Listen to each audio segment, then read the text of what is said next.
सूत गए रहले का ना एकदम रिचार्ज हो गई थी।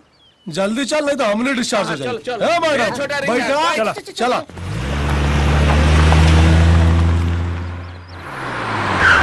अरे संभाल के गिर जाए। अरे हालत खराब कर देला। आई कोतवाली थाना संग्राम। कंट्रोल में रहा, इंचार्ज हम हैं, तू ना। पाड़े जी, हाँ लेके आओ सबके। आओ। प्रणाम प्रणाम प्रणाम। ई खाना हा की ताड़ी खाना। मैडम जबान पे लगाम रखा, नहीं तो ऐसा दफा लगाई ना कि एक बार भीतर गैला पे बाहर ना निकल पाईबू। अगर हम भीतर आइब नु ना तना थाना लगी ना केस, सीधा एनकाउंटर। अरे भाई केकर पूजा हो रहा बा? एजा के देवता है यहाँ के। अरे तो प्रणाम करा महाराज। सर प्रणाम। देवता ना राक्षस कहीं। ई मुकामा सिंह के फोटो है।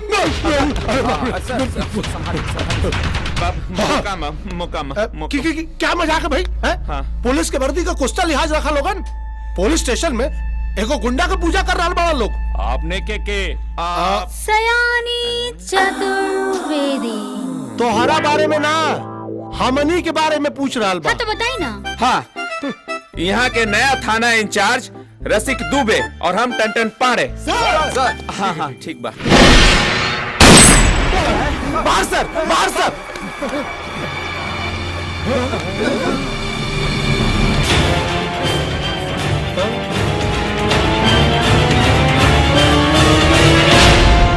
मार देनी रे नरेश तिवारी के।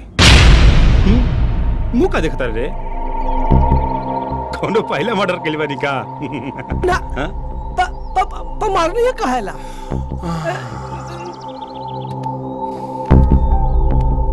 बेटी के देख के मन मचल गईला।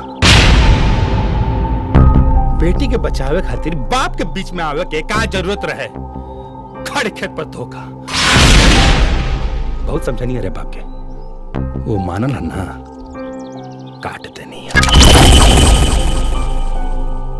ले रिपोर्ट लिख ले।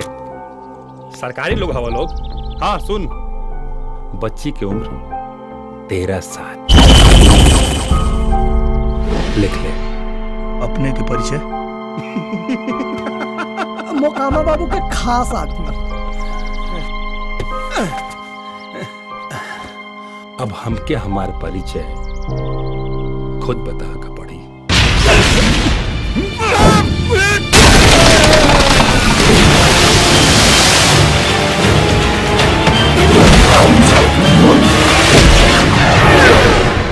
सर काके ले रहे? ड्यूटी। और आज के बाद इस संग्रामपुर के थाना ताड़ी खाना ना।